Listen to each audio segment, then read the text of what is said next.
Hey everybody, how are we doing? Hopefully we're on the normal latency today. So we're gonna do a latency check right here. Yeah, I'm all the way in Texas. I am in Texas. It's all right here. Hopefully, world gets more back to normal and it's freezing cold. I'm wearing like my best hoodie to stay warm these days because it is frigid. I think it's like 50 degrees. And so we're not running the heat, trying to save a little bit of money. Freezing.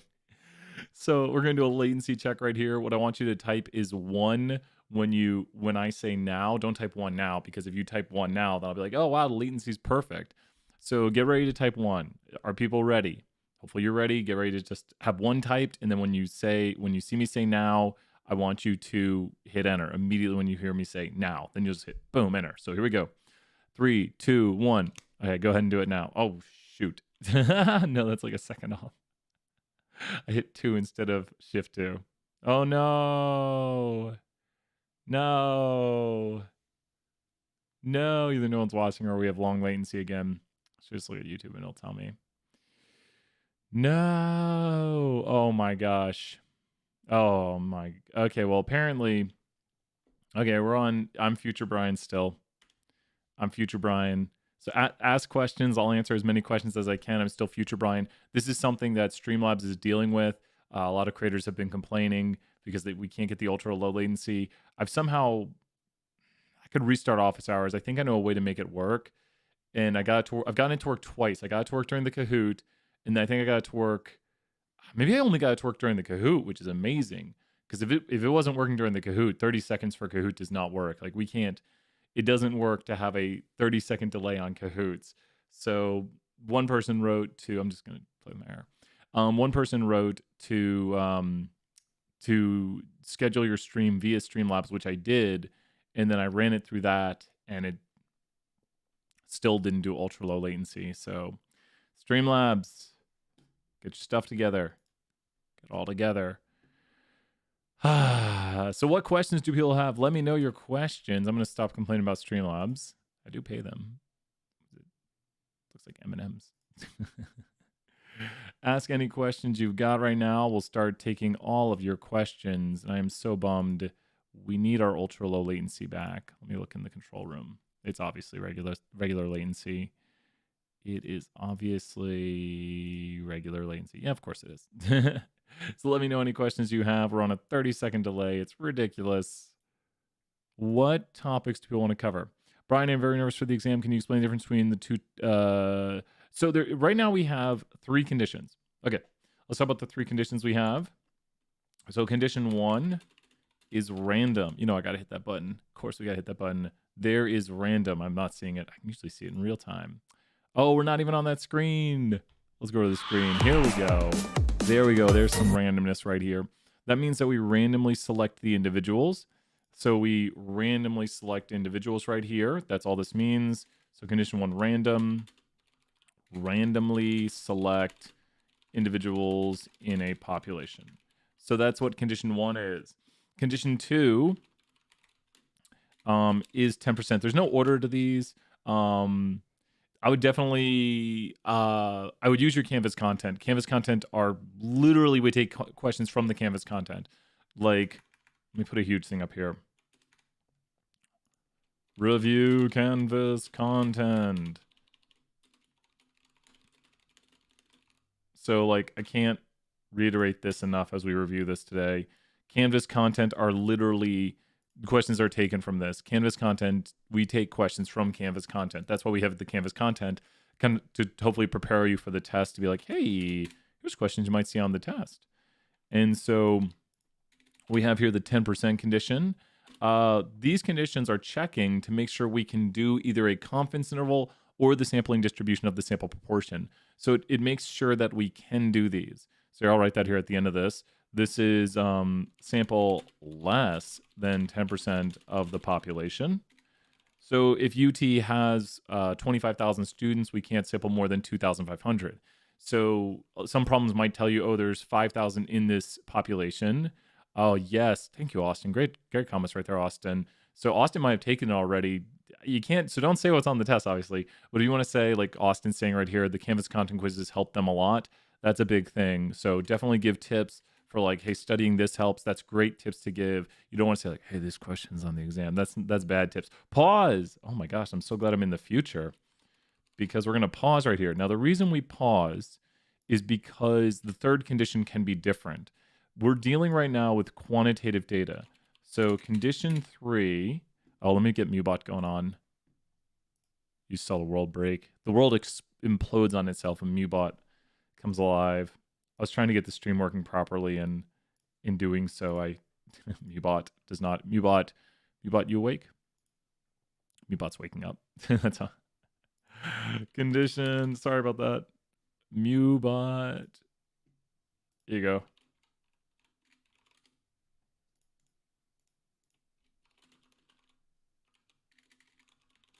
There we go. Condition 3 is going to be success, failure. Now, these are binary right here. What does binary mean? It means like 2 options. So binary is 2 options. It's like a yes, no thing, success, failure. So great job there, Dan. So binary is success, failure. Well, it means it's binary. Like a coin is binary. A coin can only be heads or tails. A computer 0 and 1 can be binary. Like this is what binary means. Things like this are binary. So if anyone's wondering what binary means, it means it is 2 options, like binary. So there's 2 options. So success / failure right here. Now this is going to be, we need at least 10 successes, and that'll be NP or NP hat, and 10 failures, which will be NQ or NQ hat, just depending on the type of problem. So what are we doing right here? Conditions for confidence interval or sampling distribution, sure, of the sample proportion. So the key right here is this is for confidence intervals or sampling distributions of the sample proportion. So you're making a confidence interval from the sample proportion for the true proportion, or you're doing the sampling distribution of the sample proportion. So these are the 3 conditions. Pause. Condition 3 depends on the data we are using. So this data right here, proportions, is going to be categorical. So proportions are categorical. So this third condition right here is related to the type of data we are using. So I'm going to teach you something new right now, something brand new that we haven't done yet. Watch this. You ready? Let's change this and go here to this. Condition 1, random. We got to hit the button. Condition 2, 10%. Condition 3 is going to be, it's basically the same thing, nearly normal. Let's cover right here. So we call this either nearly normal / large enough n. These are the same things. And so does the exam need to be turned in, started by 9? Don't turn it in past 9. I think you can't take it after 9. So you have until 9, Ben, until 9. So until 9. So make sure to start. You have 90 minutes, so start at 7:30 at the latest. So start at 7:30 at the latest. Don't wait till start at 7:30 at the latest. It's open till 9. It closes then. So right here, the sample size is large enough that the distribution of the mean will be nearly normal. This one is a lot more complex. I could go over it, but this is not on the test. So this is all not on the test, but we'll be covering this today. So we see right here. Do you see? Great question there, Ben. Do you see how this is for the proportion? Can we do this? Wait, go right here. There we go. So if you look at these and just see the difference right here. One is for the proportion, one is for the mean, and there we go. Now I'm not blocking it. So you see the difference between the 2 of these, where this is for the mean and has a different third condition, and the other one there is for the proportion. But watch this. We can do confidence intervals or sampling. Why do you change? Different type of data. So there's, depending on the type of data right here, you see proportion. So this is confidence intervals, conditions for confidence intervals or sampling distributions of the sample mean. And this is confidence intervals or sampling distributions for the sample proportion. So this will not be on exam. Not on exam. Not on exam. Let's put a thing down here. These are not on the exam.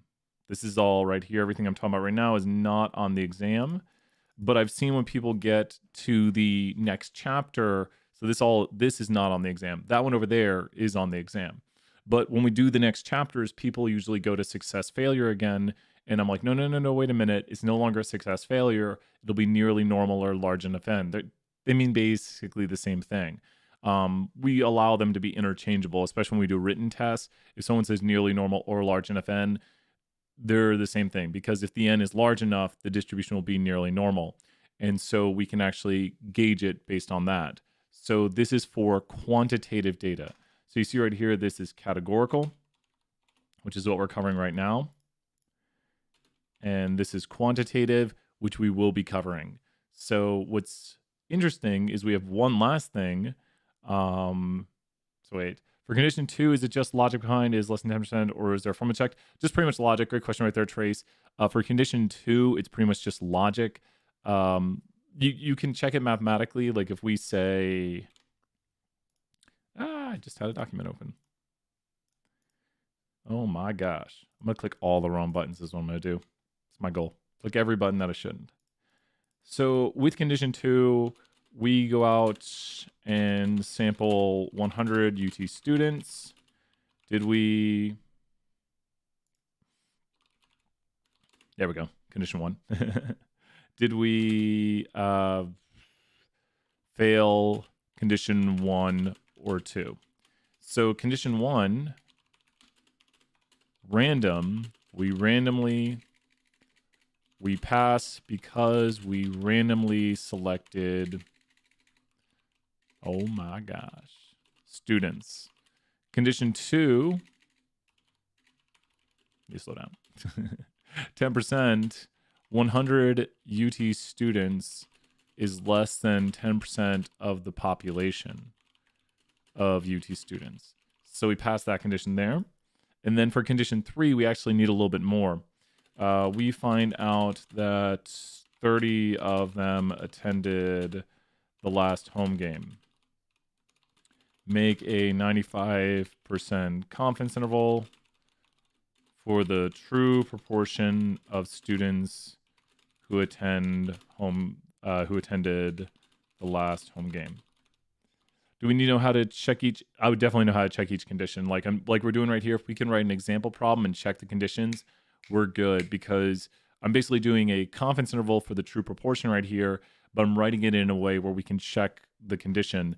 And if you notice right here, condition 3 is success/failure, and we have 30 successes in our sample, and we have 70 failures.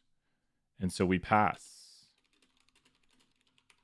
because there are at least 10 of each. So we pass the condition because there are at least 10 successes and at least 10 failures right here. So we can actually make that what these conditions, and I think Dan was asking earlier, what does it mean to pass these conditions? It means that the confidence interval is valid, that it is a okay thing to make the confidence interval. The confidence interval is a proper estimate of the true proportion. If we fail the conditions, then we'd have reason we would not trust the confidence interval. It's like saying, should we make the confidence interval? If we randomly sample, have less than 10% of the population, and we pass the success failure, the confidence interval is properly made. If we fail these conditions, then the confidence interval is improperly made, and we shouldn't probably use it. Everything is shades of gray in statistics, because what if you have exactly 10 successes and exactly 10 failures? Then it's like, It's like, I don't know, the confidence interval is a little bit iffy. And if you have a little bit more, it gets less iffy. So there's shades of gray. It's better to have more successes and more failures.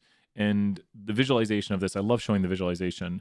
If you think these are based on the normal curve, so why does it matter to have at least 10 successes and at least 10 failures? We'll show it here in 2 seconds. So if you have at least 10 successes and at least 10 failures, what would the interval look like? So here is what the distribution looks like with at least 10 successes and at least 10 failures. So at least 10 successes and at least 10 failures, it looks pretty normal. Give it more successes and more failures, and it looks even more normal. But what if we don't meet the condition? Here, we'd have exactly 1 success and 99 failures because it's 1% of 100. So if your p hat or p, whichever one you're using, depending on the problem, was 1 and you had 100 samples, then here's what your distribution would look like. And this is not the normal distribution. Even worse, if you had even fewer successes and failures, that's not the normal curve. But as you start to get more and more successes to where you have at least 10 successes, because now this is exactly 10, it looks more and more normal. And this goes back to what we're doing with it, is we're going to use a z-score right here. To make the confidence interval, we're going to do p hat plus or minus z, and that's based on the normal curve. So we need to have something that fits the normal curve. So if we're using z-scores, it has to be normally distributed. And that's one of the conditions we do for the sampling distribution, is to make sure that the normal curve fits it. So the whole thing is the normal curve a good idea? Because we're using a distribution to make these intervals. And if it is, we can. And if it's not, we can't. And how do we know if it's a good idea? Those conditions right there. Those conditions tell us if we should be doing this, if we should be using these normal techniques. And p hat, q hat, over n square root. P hat plus or minus z and the star, you can go right here, put a star on this. You will be given any sort of z-scores on the test to make confidence intervals. We never have anyone look them up. So let's go here to the David M. Lane. Let me go get the David M. Lane applet. So if you're wondering how to get z-scores or t-scores later on, the David M. Lane can get you z-scores. There's applets for t-scores also that will show you. So we go right here to this button and then this button, because now we're going to put in the percent and we get the classic 1.96. So 1.96 is going to be the confidence or the z-score for the confidence interval. And we just go right here and we plug in the numbers.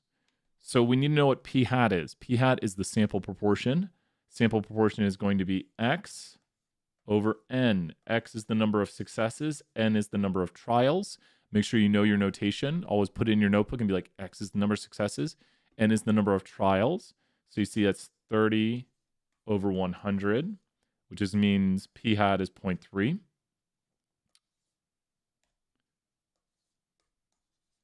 Z is 1.96. We got that from the David M. Lane for the 95% confidence interval. So the reason we use 1.96 is this right here. And just to show again, just to remember, that is from the David M. Lane applet. We're getting that number right here from the middle 95% of the curve shaded in. So that's how we know what the z-score is. The z-score is always related to the normal curve, and it's related to the percent confidence. Now we have to know our P and Q trick right here. Awesome. Great. Good luck, Dan. Good luck. Tell me how it goes if you want. I'm excited to hear. I know you're working super hard. It's the Canvas contents are really good help. And let me know any questions you have. And this is our confidence interval right here. And keep asking questions. If you have it, anybody, let me know your questions. So right here, we're going to go and solve this interval. So 0.7 times 0.3 divided by 100 square root times 1.96. That's the margin of error. The margin of error is basically 9%. So with 9% right here, we can just kind of abbreviate and do 0.3 plus or minus 9%, which makes our interval on this, we'll just zoom out a little bit more. It basically goes down to, I'm just kind of rounding it a little bit, 21. I wouldn't round, if I was putting this in on my test, I would not put this. It's just nicer to write that. If I was putting it in on the test, I would put in my upper as that, which is basically 39%. And I'd put in my lower as that, which is basically 21%, 21.02 if you round to 2 decimals. I do a lot of 2 decimal rounding if we're doing, especially 21.02 to be exact. So very, very close to 21 to 39%. Now, what's really awesome, let me bring up something right here real quick. Let me close that. And don't save. Okay, so here we go. What's really awesome is if we use coding for this, the question literally takes seconds. We go here to prop test and we put in our X, and we put in our N, and the question is solved. 95% confidence interval right here does a little bit different of calculations, but there's your 21 to 40% confidence interval done instantaneously with just seconds of code. So that's kind of why I'm a big proponent of coding, is because this problem right here where we had to work it by hand can be done instantaneously over here. And it uses a slightly different calculation because there's different ways to calculate confidence intervals, but it comes out to virtually the same. And you could, of course, change your confidence level really quickly here. Let's just see what the thing is to do it. The thing to change our confidence level is going to be conf level. You see there, it's 95% is the default. I know, right, Connor? It's so easy when you have coding. You just go here to conf level, it auto-completes, and they put in 99. There's a 99% confidence roll. And it's so much easier with coding to just instantaneously get these confidence intervals out of the code, and you can just change to say, okay, let's make a 98% confidence roll, and then it does it like that. If you wanted, and here's the thing, the thing, Connor, is this doesn't do the z interval. It uses the chi-squared, actually, and you can tell it's using the chi-squared from down here how it's doing the calculations. If people have questions, let me know. I'm kind of talking about coding for a half second here, but bring us back to 201 with a question. If you're watching right now, ask a 201 a question. I really believe in the power of coding, but you should know these conditions right here. And then we did an example problem. We did an example problem for a confidence interval right here where we built a 95% confidence interval. We solved all the notation. So we were able to identify what the z-score was, what the x, what the n was, what p hat is. Bring us back to a, there we go, and that is z. Z is that right there. A really good practice problem right here just to make sure we can identify notation and everything. So good to see you here, Connor. We got Mubot here. Mubot is in the chat. Not that I'm typing for Mubot. There we go. So the other type of problem, and I think people are, I've gotten a few mails asking me, what's the difference between P and P hat? So what's the difference between P and P hat? Well, P is the true proportion, which means we know it. And P hat is the sample proportion, which means it's an estimate from a sample. So when you look at what P is, it is the true proportion. I'll tell you what's going on. Here, we'll see what's going on with Mubot.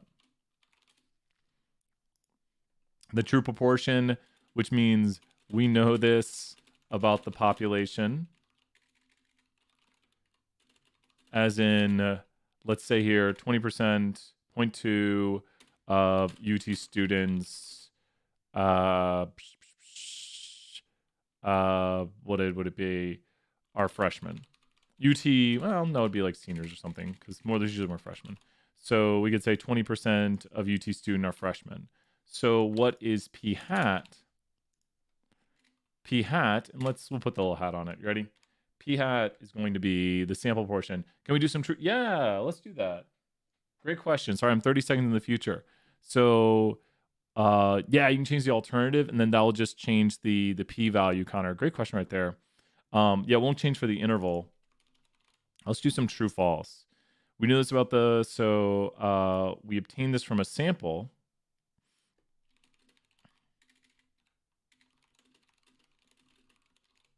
As in 20% from a sample of 100 students were seniors. So now we could calculate X right here. So P hat is X over N. So P hat is equal to X over N. And so X would have to be here 20, and this would be 100. And so X is equal to 20 right there. So let's do can we do some population of interest and sample frame? Yeah, we'll do some true false. Let's do some true false on population of interest and sample frame, kind of put everything together right here. Good to see here, Sailor, and good to see here, Cole, and Clarified. Let's do some true false for these right here. Okay. So I'm going to write out true false questions.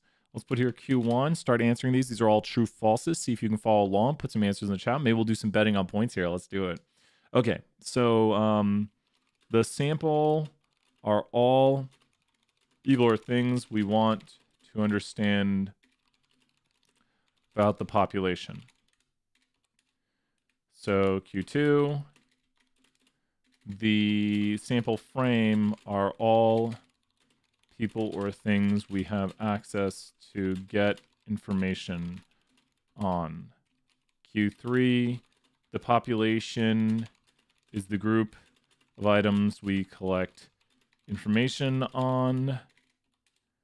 Q4, the parameter of interest is the question we are collecting data on for the population. And Q5, which one am I missing? Population, sample frame, parameter of interest, and parameter of interest is parameter. This is the same thing. The big thing right here is parameter. So parameter of interest is parameter, population parameter of interest. So you could say this is just extra descriptive words for it, but the key word there is parameter. So we could say this: the statistic, it might be true or false, is the estimate taken from a sample to better understand the parameter of interest for a population. So we'll be putting up a visualization. Yeah. I might even extend it back a little bit. I need to put it up probably tonight. I'm gonna hit that bowl. There's a bowl here. So shouldn't put those things next to me. We're gonna get a table next to me and I can actually put stuff on it. I'll put up a video, Macy. Do not worry. There will be a video. There will be one. So thank you, Macy. We got this. And so Q1 is definitely, anyone else? What do we got? Got Q1 is false. I think, let me see here. The sample frame are all people or things we have access to. This is going to be true. And the population is the group of items we collect information on. So this is going to be false. The population parameter of interest is the question we are collecting data on for the population. This is true. The statistic is the estimate taken from the sample to better understand the parameter of interest for the population. So what did I do right here? What did I do right here? Can anyone fix this? How could we fix this right here? How could we fix this? How could we fix this so they're all true? I want to fix this. Great work right there, Connor. How do we fix this? How do we fix this? So the sample frame is everything we have access to take information on. That's what a sample frame would be. So you might want to understand all UT students, but maybe you only have access to UT students with valid net IDs, because maybe some people have net IDs that are not working. So if somebody does not have a working net ID, you can't email them. That does happen. Like someone can't access their emails. So you might say, I only have access to UT students who can access their email. And that kind of sounds crazy. You wouldn't have to know this. No, Meg. Great question, Meg. You will not have to know Z-scores. Yeah, we will give them to you on the test. Exactly, Connor. Nice job right there, Connor. If we change population right here, and then change this to sample. And now we've made everything true. So the population are all people or things that we want to understand about the population. Yeah, it's redundant now. So the population are all people or things we want to understand. So that's what we want to understand. We want to understand the population. We take information on the sample. So we want to understand the population. We take information on the sample. And if we put these in order of going down, which I kind of tried to do, the population is all people or things we want to understand. The sample frame are the people or things we have access to. The sample is the things we get information on. The parameter of interest is going to be like the question we're asking. Like, did you go to a home game? We want the parameter here would be the proportion of students who went to a home game, to go back to our previous question. So, or there's the parameter of interest is the proportion of students who are seniors. So this is the parameter of interest right here. Even though it's a sample proportion, this is a sample statistic when we get it from sample data. But when we, that's awesome, Cole. Glad to hear that. So always think of it in going down in this order right here. Population, sample frame, sample. Unless you do a census or you have access to the whole population, it will go down in size. So size gets smaller as you go down right here, generally speaking, because the population is everything you have access to. Oh my gosh. The population is everything you want to understand. The sample frame is everything you have access to. And the sample is everything you collect data on. So generally, you might want to understand all UT students, population. So you have access to students who have working emails, because some students, their email might be broken or their two-factor authenticate's not working because their phone's not working or something. So you can only access the students who have access to their email, and then your sample would be all the students who reply. So obviously, as you go down right there, the population is big. It's everything you want to understand. The sample frame is still pretty large because it's all students who can access their emails, because that's anyone you could theoretically talk to. And then the sample would be the students who actually give you data. So you're going to get a lot less data than the whole population. So the size generally decreases from population to sample frame to sample. The parameter of interest is, once again, what we're trying to understand. Maybe you're emailing them to say, I mean, this is a pretty crazy semester. Email and say, how's your mental health doing? How, on a 1 to 10 scale, do you feel depression? 1 being never and 10 being all the time. I mean, please, definitely everyone reach out for help. I mean, we want to make sure everyone has all the resources. It is a crazy semester. I can't say that enough. I've had a crazy semester too. So, but we want to make sure everyone's doing well. So maybe UT's asking questions about that, and they want to understand that about all UT students. So they're trying to understand this about all UT students, but they're going to get a statistic that estimates what the truth is for all UT students. So their goal is to understand the parameter, to understand, how, students are feeling this semester, like the percent of students who are depressed, the percent of students who are anxious. So that's the parameter they're interested in understanding, but their estimate of it is going to be the statistic. So statistics estimate parameters, and statistics come from samples. The best way to remember this is SSPP. And why do I say SSPP? Because sample statistics, population parameters. So sample statistics are estimates of population parameters.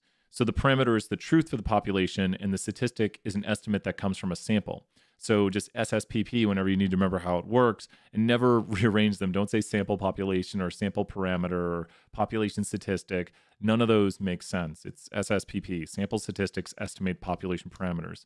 And that's a good way to just kind of like memorize it. And we all try to keep those things. Eventually you stop having to say that. You just be like, oh, well, sample statistic is an estimate of a population parameter. What other questions are they? Keep asking questions. We did a lot of true false right there. We could do it on sampling methods. So we could do a sampling method kind of estimate. And once again, remember, huge hints right here about the test. Well, that's not the test hints. Use your Canvas content quizzes for help. Use those Canvas content quizzes for help. We're doing a lot of the memorization stuff right now, which is really good. We're on a 30-second delay. Ask those questions. Streamlabs is trying to get this latency thing figured out. It almost makes me want to just stream via OBS today. I don't know if I have that. I don't know if I have that set up on this computer still. Maybe I do. I haven't used OBS in so long. Original OBS. If Streamlabs doesn't get it fixed, let's go here in the corner. Previously on Stat 201. Okay, let's do some more true or false right here. Let's see if people can get it. So here we go. Question 1. Randomly let's do sample bias. We'll do that for true or false here. Ready? Voluntary bias is when you go out and speak to the first or closest individuals you have access to. Response bias is when a question creates a bias or the person gives a biased response based on the question. Said the same thing twice. Yeah. Q3. So we got a few more. Undercoverage can happen when someone selects too much a certain group in a population. Q4, non-response bias occurs when individuals in a population who don't respond differ in their characteristics than the ones who do respond to the question. Okay. So what do we got right here? Take a moment, see if you can figure out the true false nature of these. So there's true false quizzes right here. Put it right here. So these are greater here. Maybe we'll try to do more of these, but you can always pause the video, try to figure these out on your own and see if you can get all these true false questions correct. It's basically definitional. Definitions are great for true false stuff. It's 50-50 shot. So what do we got? I'll wait for someone to put an answer in the chat and then we'll critique. We'll see. If we would do betting if Mubot was not in the past. Mubot, you awake? Mubot's awake. Let's see right here. Cole says false, true, true. Cole, you're right, I think. And then there's a fourth. You might be in the past. So maybe you are correct, Cole. This right here, and can you identify what is going on with the first one? Can you identify the problem with the first one? Voluntary bias is when things are volunteering. It's like when you go out to take a sample and then people are like, I'll be in your sample. Now, it's not it might be the first people you speak to, but it's that people are volunteering. You're saying, okay, I want to do a survey on what people think of fantasy football. And everyone's like, I'd love to take a survey on fantasy football. Well, then you're not getting the general public's view on fantasy football. You're getting the people who want to. Which quote is that? So, and then, yeah, the fourth one's true also. So, voluntary bias is when you go out and speak to the first. This would be convenience. Convenience? No way. Did I learn how to spell that word? Apparently I did. I'm learning. So, yep, convenience. That's convenience bias. So we've got here all the major types of biases. Let's change this to true right here so no one gets confused. They're like, wait a minute, I thought that's what it was. Well, we're changing it. It's not true because we fixed the question.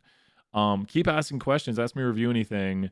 Connor and everybody, great job. Great job, Cole and Connor. Keep asking questions. I'll keep coming up with review questions right here. Ask me to cover a topic. I can do true, false on it. I can do multiple choice. And I think this is a great way to review right here, just coming up with more questions to quiz yourself and then pause the video if you want and try to answer the questions. It's a really good way to review right here. Really good review. What questions are there? Ask a question, say, review this topic. Review this topic. I could do, in the meantime, while people are thinking up something for us to review, we could do a sampling distribution of the sample proportion question. So we could say this.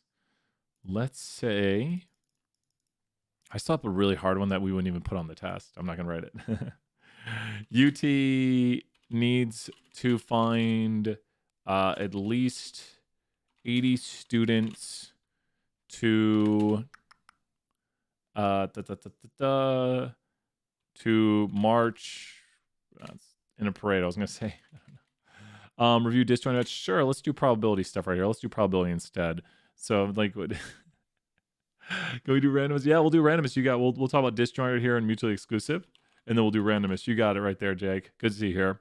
So, Jack, good to see you, Jack. Disjoint / mutually exclusive, and we also have independent. So, disjoint, mutually exclusive, required for addition. Independent is required for multiplication. So what does it mean when something is disjoint or mutually exclusive? Think about disjoint, like they don't have a joint connecting them. So I always ask my students, which of these is disjoint? We have picture A and picture B. Which of these are disjoint? The one that is disjoint right here is going to be this one right here. This is the disjoint. Good luck, Wilson. Good luck, Wilson. You're welcome, Isaiah. Glad to have you here. So this is disjoint right here. Disjoint means they have no connection. As in, you could go to lunch and you could go to McDonald's. So the probability of going to lunch and the probability of going to McDonald's. But you can't go to McDonald's and go to Burger King. So for lunch, I know someone's like, you can go to both. Okay. So you can't, example 1, example 2. So we've got the probability of somebody going to lunch today and the probability of someone going to Burger King today. So you can have both of these. You can print the formula sheet, just kind of, if you can, staple it. If you can print it front back. Oh, wait, if I print the formula sheet, can I write it out on a blank sheet? Yep, you can write out the formula sheet on a blank sheet. Sorry, Jackson, I misread the question right there. My eyes were blurring. You can write the formula out on a blank sheet. Just make sure to show it nice and clear at the start of the exam. Be like, here's my formula sheet, show it front back. And that's a good question right there. Great job, Jackson. So this right here is disjoint. So what's a really good disjoint example? You can't live in Tennessee and Texas at the same time. Like you can't be in Tennessee. Like Brian is either in Tennessee or he's in Texas. I'm in Texas right now. And you can, however, live in Tennessee and live in Knoxville. So that's where we see the overlap right here. Like, oh, I live in Tennessee and I live in Knoxville. So both of these can occur. This is not disjoint. So these are right here, not disjoint. Let's put a not right next to these. These are not disjoint. This pen did this yesterday, and I think it's this pen. We need to stop using the red pen. So this is not disjoint right here. Oh my gosh, we broke word. So things are either disjoint or not disjoint. This is disjoint. This is disjoint. We're going to let word do its thing. The red pen shall never be used again. We're going to delete it here in a second.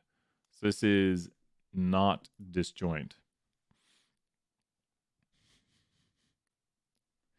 Let me see.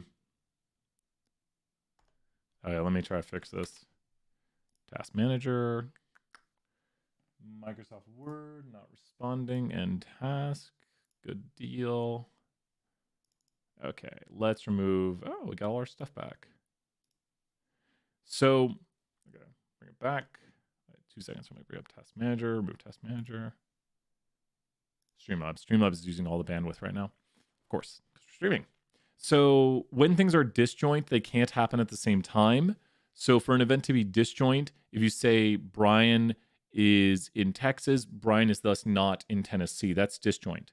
Not disjoint would be Brian is in Tennessee. He can also be in Knoxville. So what does independent mean? Independent means knowing independent. Knowing that A happens tells you nothing about B. So if I know Brian is in Tennessee, that would give me information that he might be in Knoxville. Say Brian's in Tennessee, but like, oh, is he in Knoxville? The likelihood would increase, especially because, I teach in Knoxville. So if you heard, oh, Brian's in Tennessee today, you'd be like, oh, is he in Knoxville? The probability would increase. If something is independent, you would know nothing about it. You would say, Brian, let's say this, the probability of, let's say, you making an A and your friend making an A, who you don't know. Your friend you don't know.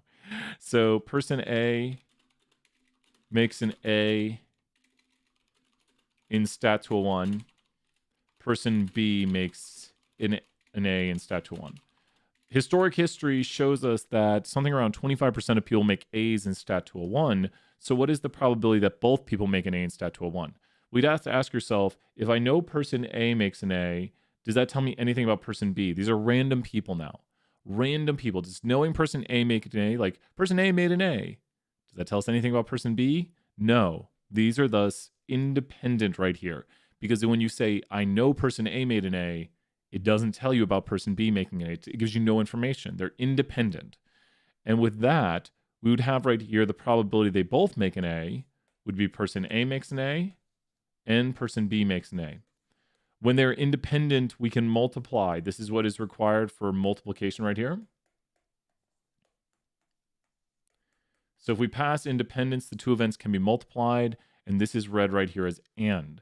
So person A made an A and person B made an A. And I think right here, what about the probability questions that ask for at least one? Yeah, I'll do that. And I think there was a randomness one next, right? Jack wanted randomness questions. Let's do a randomness question.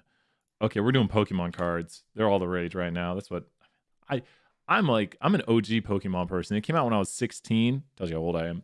But Pokemon came out when I was 16. I was all about. I saw that Ho-Oh in the first episode. What's up, Alan?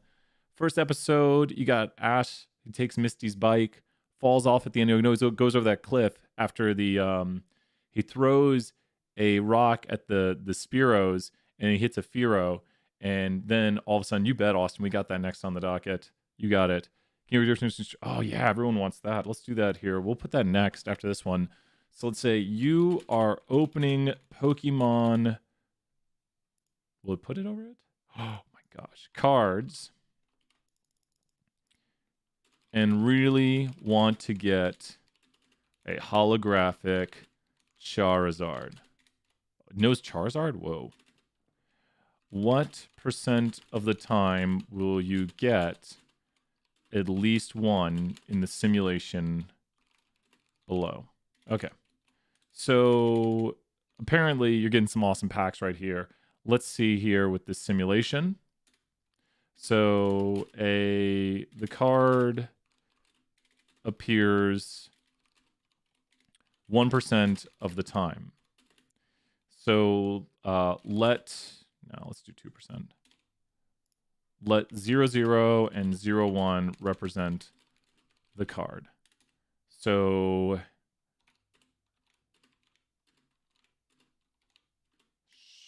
sure, a pack is so many more cards than this. So when you think about how these randomness questions are generated, a lot of them go with turning these numbers back into a number table.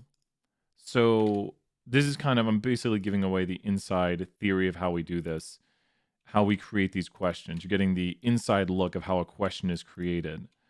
So you're presented with a table like this right here, and these numbers are going to be random. Now, if I was making this, I wouldn't create it this way. I would create it a much different way, via R, because everyone knows I love R. So this right here, that's not a two-digit number. This right here would represent packs, and these would represent cards right here in the pack. Trying to make it look different enough that we can at least see some kind of randomness throughout here. So here are your packs and your random cards, and then you want to see how often you get at least one. So your goal with this is to start turning these into the cards they are. And there's only, if you look at this is kind of Brian's hints for these, is on your scratch sheet of paper. Start going through and marking. Like go through here and put X's if they're not them. And then when you do see one, put a check. So the more you can mark these simulations right here, and we'll highlight it here in a moment. Oh, I was one off. The more you can mark these simulations, and usually if we have printed tests, it's a lot easier to write on them. But going through with this simulation right here and identifying where we have the trials that we complete what we're looking for is the way to do it. So interestingly enough, according to this simulation, 2 out of the 5 simulations achieve your goal. That's pretty good. But this is not perfect, let's say. Because now I'm going to switch this problem, then we're going to do clustering and stratified next. Let's do this via mathematics now, not via simulation. Take the same question, and let's say the card appears 2% of the time.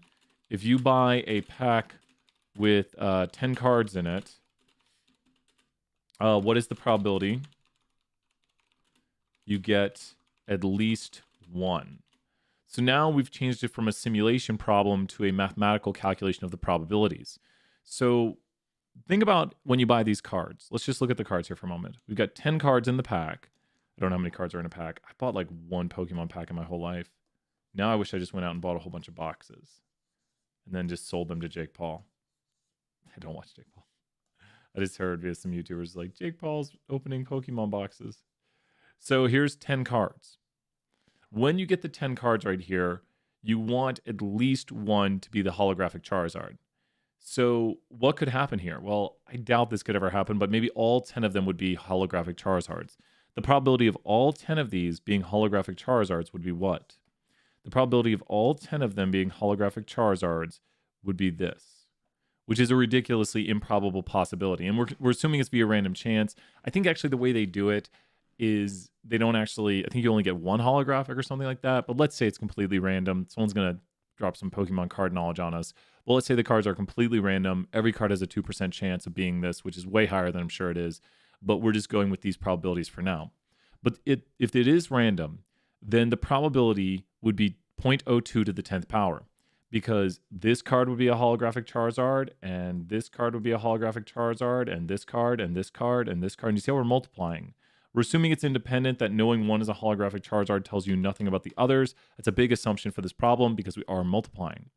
But we have the probability that all of them are holographic Charizards, but we also have the probability that none of them are holographic Charizards. So this is the probability that none of our cards are holographic Charizards. Does that make sense? This is the first card was not a holographic Charizard, and the second card, and the third, and the fourth, and the fifth, and the sixth, and the seventh, and the eighth, and the ninth, and the 10th. Every single card was not a holographic Charizard. But I want you to think about this for a moment. Because when we talk about probabilities here, we have 2 things that could occur, which means it's everything that could occur. If we have only 2 possibilities right here, there's either the possibility that none are the card, none are, let's write none are, or, and now I'm saying or, which is plus, at least one is. So either none of the cards are holographic Charizards, or at least one of the cards is a holographic Charizard. Because we're either going to get no holographic Charizards, or at least one holographic Charizard. Just think about it. You open your pack and you say, I got none. Well, that's one possibility. You say, I got at least one. That's the only other thing that can happen. So when you look at this, we're going to take this right here and just mathematically move it to the other side. Because we've written a math equation. So there, we've done it. Now, the probability of at least one is equal to everything but, because this is everything but, none are holographic Charizards. So all we're doing right here is saying, well, if we want to figure out the probability of at least one, let's figure out the probability we don't get none. It's kind of weird, but it's everything but none is the probability of at least one, because either you get, to review, either you get at least one, or, I thought that was the forward. I guess right. Whoops, now I messed it up. So either you get at least one, or you get none. So those are the only two possibilities. So all we need to do right here to solve for at least one is simply take and just do 1 minus, because this is the equation we've written right here. This is the 1 minus none are holographic Charizards. So hopefully this makes more sense. Practicing these a whole bunch and figuring out different ways to solve it and doing the My Pearsons is a great way. These are tricky problems, and I consider them some of the toughest, but once you get it down, I've got students right now solving these in seconds. I'll put one of these example problems out there, and they'll be like, give me a second. They'll be like, oh, here's the answer. And I'll be like, wow. Just knowing which one to use with the probability is important. Try to read it as a sentence, because when you read this as a sentence, you'll read that everything but none are holographic Charizards. Then everything but none are, well, then at least one. Let's talk about that cluster and stratified difference right here. So when it comes to cluster and stratified, that's where usually the big confusion is. So let's go here and go to cluster versus stratified. So the cluster versus the stratified. Hey, what's up, Ahood? So good to see you. Feel free to ask some questions. We've done a lot 201. We can jump into some 320. So the cluster versus the stratified. Cluster is going to have the following rules. 1, things are randomly put into groups. Select n of these groups randomly. 3, perform a census on the group. So cluster is kind of an easier way to take a whole bunch at once. So now stratum, we're going to go more details on these in a moment. Stratified. How do you spell stratified? Sure. Things are... No, a difference is acknowledged. A difference in the population is acknowledged. Sample randomly according to this difference. Okay. So now we need some example questions. We need to see which of these ways works. Let's say we're talking about, so I'm going to ask 5 questions right here and ask if they're cluster or stratified. Let's say sampling freshman, sophomore. So these are all things. So this is which is which? Which way right here? Let's ask which way is this? So someone wants to sample freshman, sophomore, juniors, seniors, packs of M&Ms, classic questions, using whole pizzas to sample individual slices. Trying to think of some new ones here. Sampling classrooms of students, sampling on-campus and off-campus students. Okay, so which of these are which? So cluster or strata? Definitely pause the video here and see if you know which one is which, because these are all pretty good examples. Sometimes it's really hard to get perfect kind of clusters because they need to be put randomly into those groups. But if you're acknowledging differences, then you're definitely doing strata. So let's see what people think here with these questions for really good kind of review questions. I kind of like this. We've been doing a lot of like, I'm gonna try to do as many of these as I can do today. So this is a really valuable office hours review video. Just trying to do as much tool one as we can.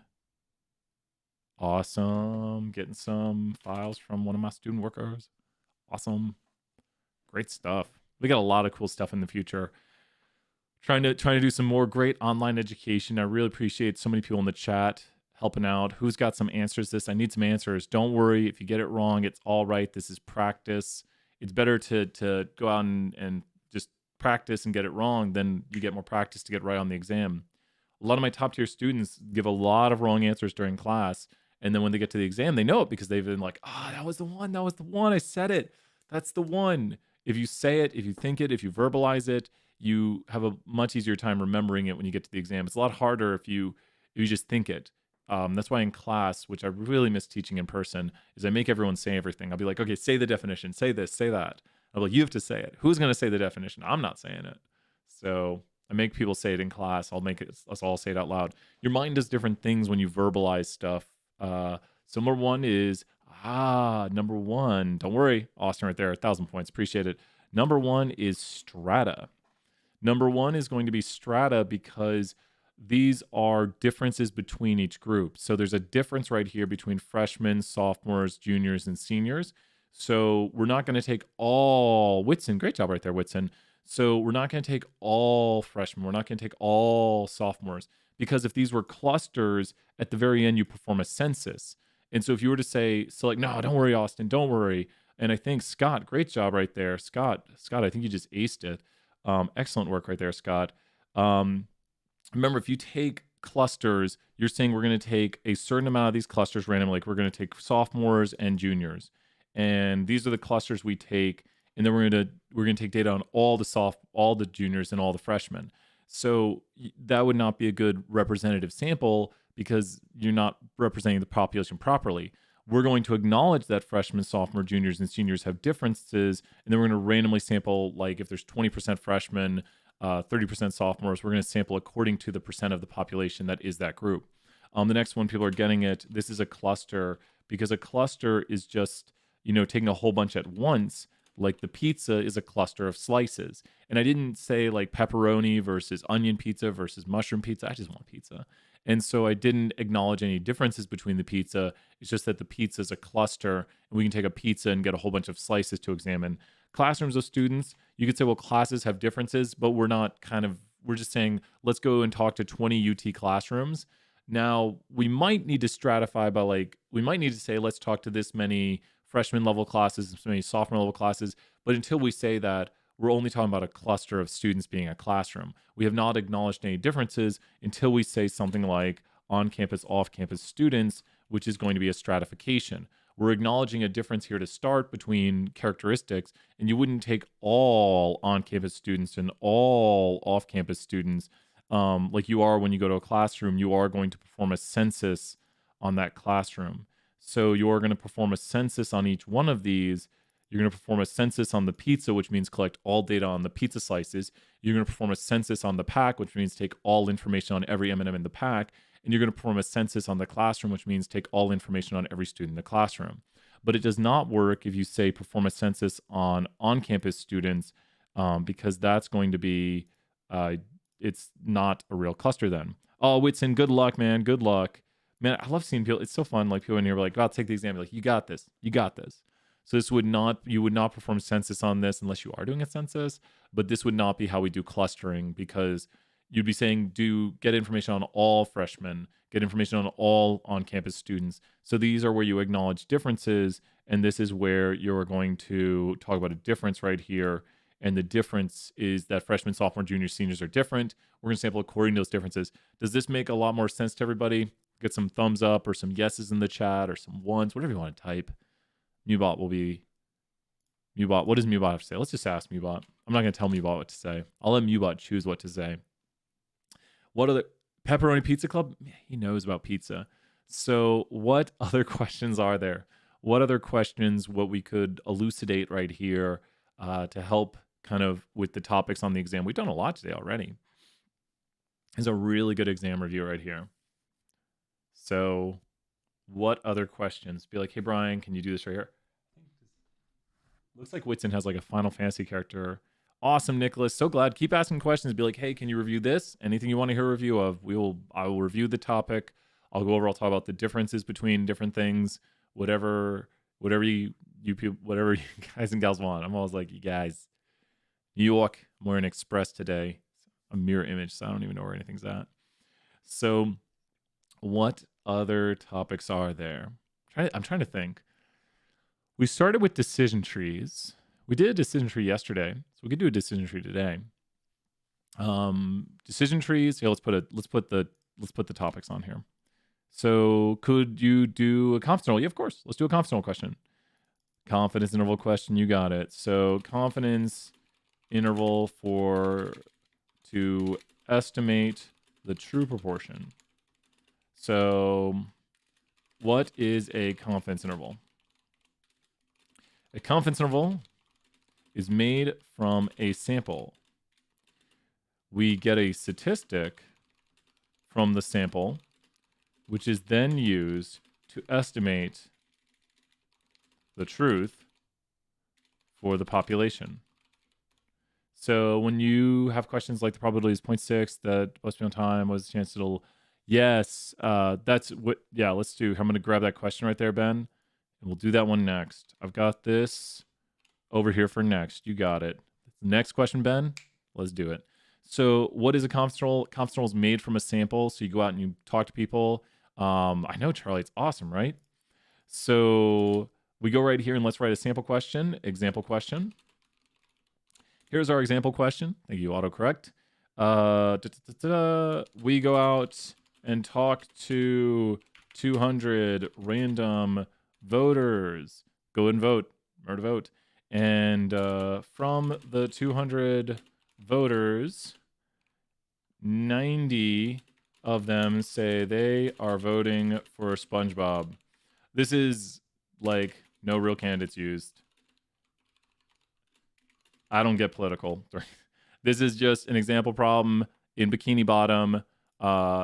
Voters in Bikini Bottom. So this is, that's gotta be capitalized because it's a place. So we're going to Bikini Bottom. So you know what's going on right here. SpongeBob is running for election. 90 of them say they're voting for SpongeBob. The population, let's do that. The population of Bikini Bottom is 5,000 sea creatures. I don't know what they're called. SpongeBob is a sponge. Is this a sea creature? I guess they are, right? So the population of Bikini Bottom is 5,000 sea creatures. Do you think it is possible SpongeBob... Oh, we can do the next. We put that on the docket. Ting Yang, you got it. Do you think it's possible SpongeBob could win election? Make a 95% confidence interval to support or not support this conclusion. Okay. Condition 1. You know what's happening, right? It's random. Condition 1 is random. So we need to make sure condition 1, random. And what do we see right here? Where's random at? There it is. So let's go ahead and highlight that. Not with that color. There we go. Yes, it is random. So we will say on the test if it's random. Condition 2, 10%. And yes, this is met. And if we weren't on the longer latency, I'd make sure someone responded. But why is the 10% condition met? Why is the 10% condition met? Why is the 10% condition met? The 10% condition is met because 200 voters out of the 5,000 in the population.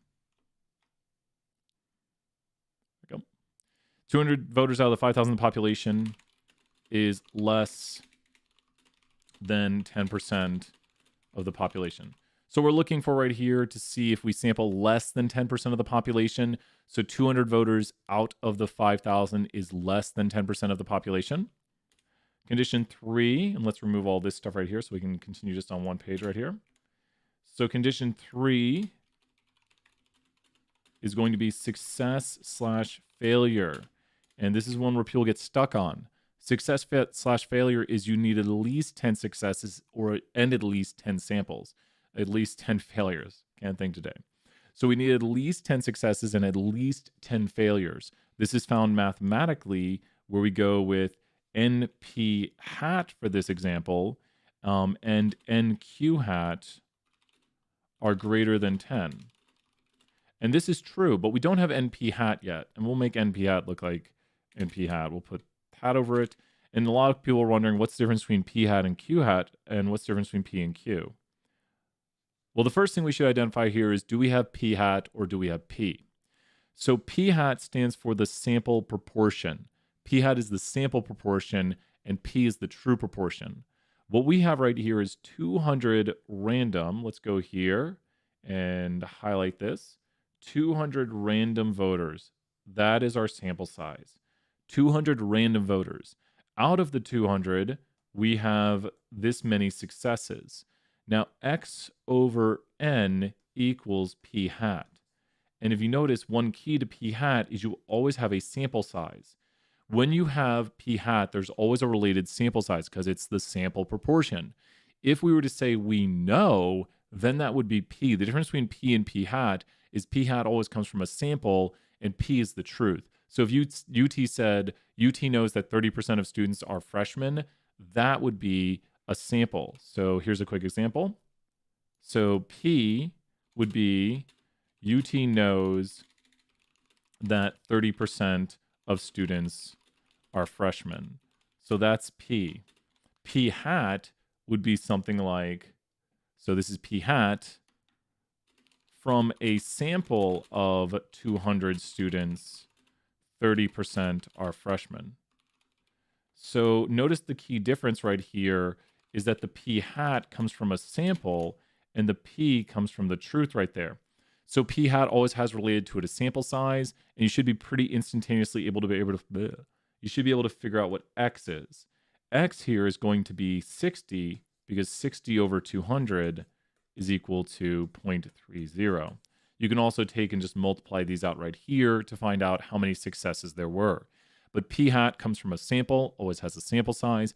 P is the truth. So it's something that'll be given to you like, this is the truth for this. We know this. So you usually see words like no, or this is, 30% of UT is freshmen. No sample size given. So that's very important right there. We know the difference between P and P hat. So now that we know what P hat here is, you might be wondering, well, what can we do really quickly to figure out if this is met? And we've been practicing this a lot in our class, that this right here is actually equal to X. So this right here, NP hat, is actually equal to X. Because check it out, mathematically, all you would do is go right here and just multiply both sides by N, and guess what? Now, NP hat is equal to X. So that's the answer right there for how many successes. So there are 90 successes and there are 110 failures. So we meet the condition. Is one stratified because you notice the difference? Yeah, exactly. Meg, great answers right there. That's what stratified is. Let's put right here. Yep, because I think I'm a good bit in the future. So there we are with the successes and the failures. We meet all the conditions. By meeting all these conditions, you can now make your confidence interval. That's what meeting all these conditions mean, that we can properly make the confidence interval. We have right here the 95%, which is going to tell us the z-score. These will be given to you on the test. Ask any question you want. A lot of people have wondered, do we need to memorize these? You do not. It is 1.96. If you're doing a homework problem, the homework problems, you would go to the David M. Lane applet, and I'll drop this link in the chat right here. So with the David M. Lane, yeah, have you talked about 320 assignment 7? No, Cam asked some questions. We can do that next year. Trying to think what other questions we have. We're going to do a Ben question, and then Ting Yang has one, I think. You got it. We'll put everything on there. So here we have met all the conditions. We have the z-score. Can you reiterate the difference between N and X again? Great question right there, Rocky Top. So N is going to be the sample, and that's just the sample size. And X is the number of successes. So whenever we see how many successes there are in the sample, that will be X. So the equation is the number of successes over the number of samples is equal to the sample proportion. So, oh, that's awesome, Charlie. Glad to hear that. Glad to hear you did all right. Positivity in the chat. That's what we want right now. And so we have right here that all of the conditions are met, everything is good, and now we just simply solve the problem. So to solve the problem, we're just going to go ahead and find p hat. P hat is equal to x over n, which is going to be equal to 90 over 200. And if you're watching right now, we do a lot of homework problems usually during class. So feel free to swing by anytime you see me online right here. Like Nicholas asked a question, so we're allowed to use the David M. Lane for the exam. You will be given these numbers on the exam. So on the exam, it'll say something like use a z-score of 1.96. We'll make sure you have it. Great job there, Woody. Excellent work. And so we'll make sure you have it on the exam. Does anything change if one of the conditions aren't met? Then the interval would be improperly estimated. And so usually we meet the conditions, or we kind of ask the conditions in an isolated format. So you might see on your exam questions like simply, you know, I think there was one like this on the Canvas content. You take a sample of 1,000 students and 1% of them, no, let's not do 2% of them are from New York. Do you meet the, let's say, success failure condition? 1,000 UT students.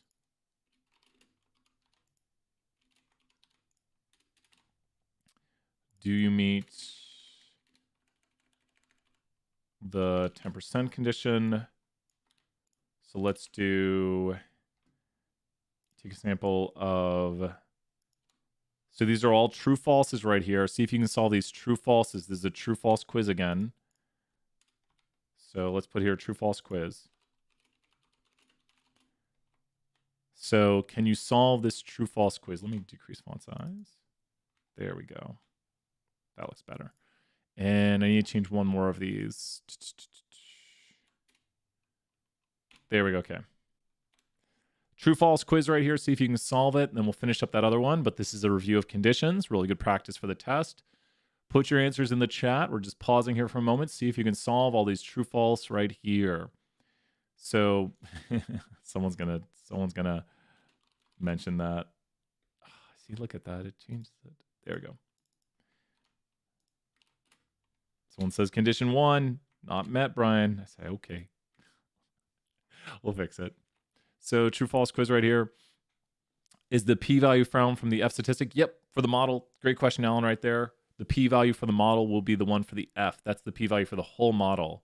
Yeah, and then Meg, we can do, I think, I'm going to answer Ting Yang's question, and then I think they might have a quick one. While everyone's figuring out the true false, Ting Yang asked, why we will use R squared adjusted. Why would we use R squared adjusted rather than R squared? R squared adjusted is used for multiple models. So when you have a multiple model with multiple variables in it, you will use R squared adjusted because it's adjusted for how many variables are in the model. So when you have more X's, you add a penalty for how many X's you have in the model. Perform the partial F. Yeah, we'll do the partial F right here. I'll talk about partial F. We'll do, so we'll do the partial F right after we, what was it people wanted for 201? Because they have the exam today, so I'm giving a little preference to 201. And I think we have everything answered. Who's got answers to this right here? I think we've answered all the questions. Then we'll do a decision tree, and then we will do I'm blocking this question. We'll do a decision tree, and then we will do the partial F test. Decision tree, and if I missed a question, please let me know.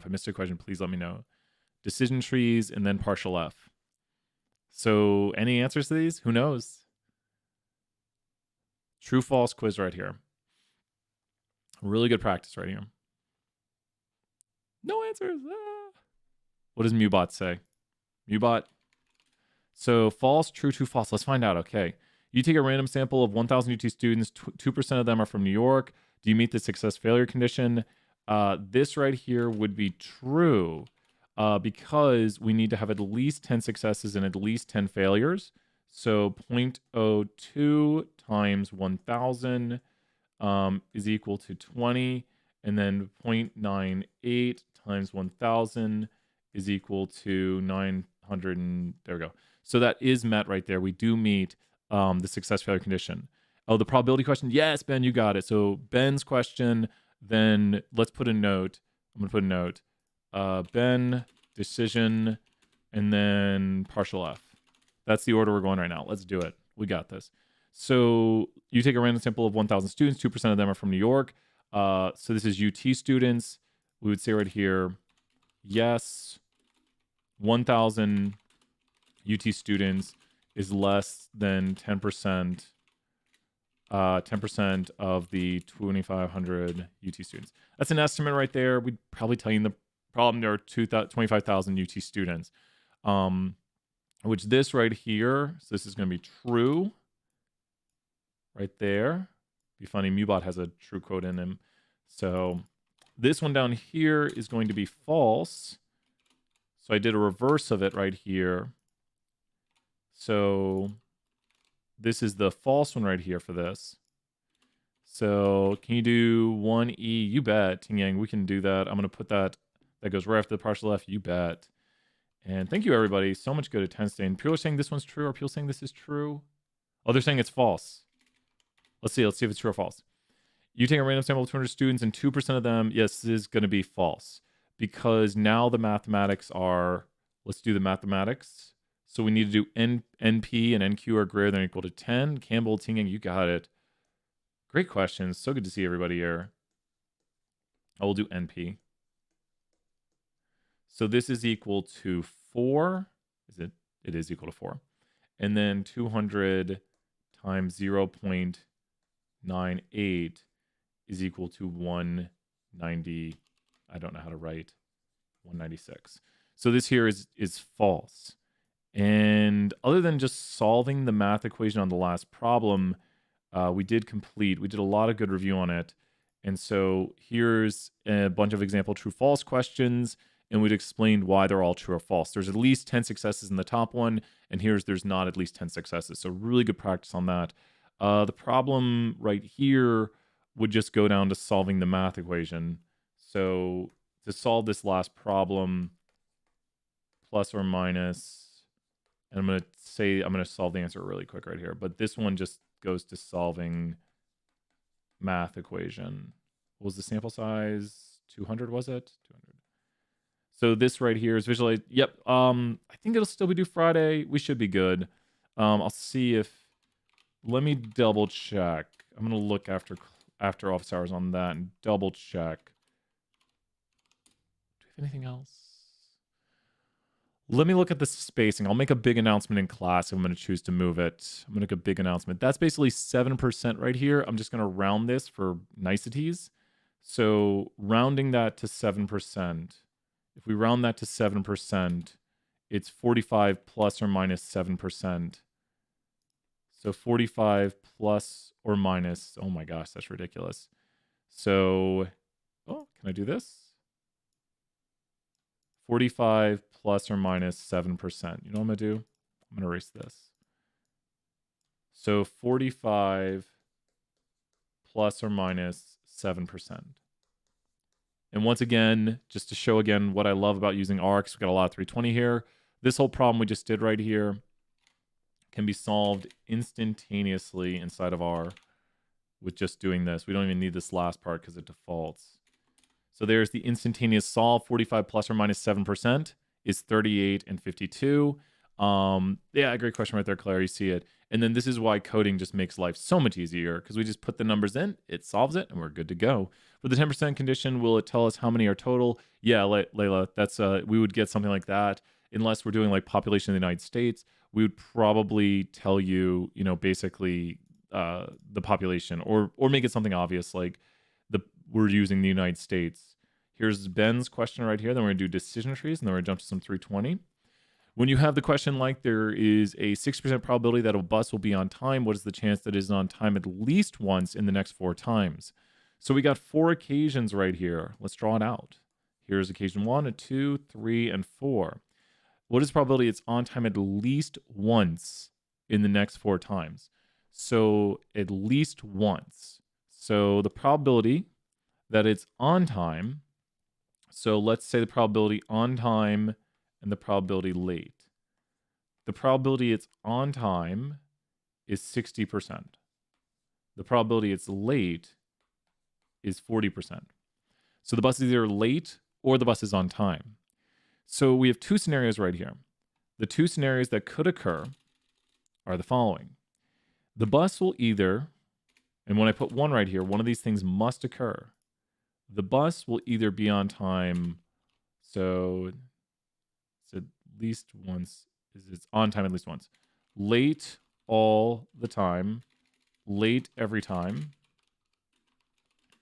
or it's on time at least once. Let's make that a little smaller.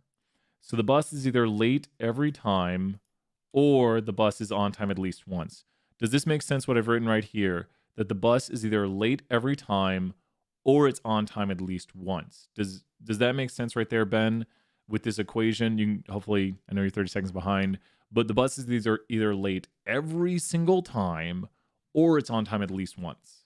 So we have the 2 possibilities which encompass everything that could occur.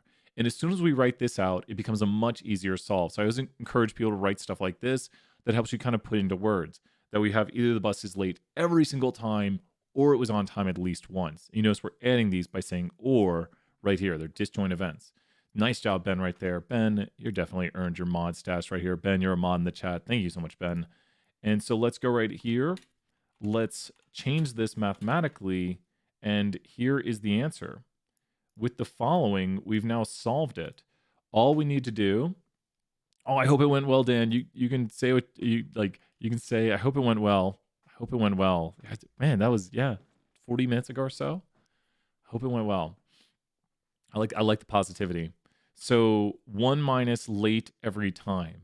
So 1 minus late every time. We need to figure out the probability it's late every single time. So this would be late every single time is 0.40 to the 4th.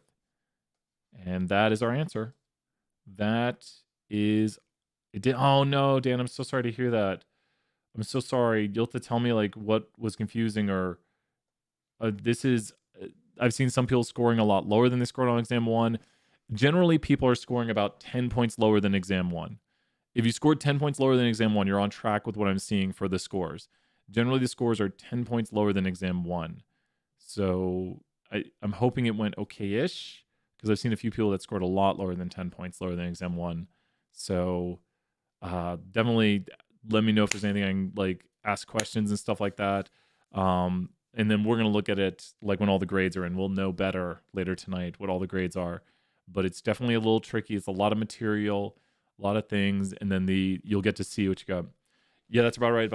So I've been watching the grades all day and last night, but there are people. The range of points are like 7 to 25 points lower, so maybe it's more like 12 points lower. But there is a decrease from exam 1 that we're seeing, and exam 2 is harder. Exam 1 is usually a little bit easier because it's the same material. Do you have any more study advice for the exam?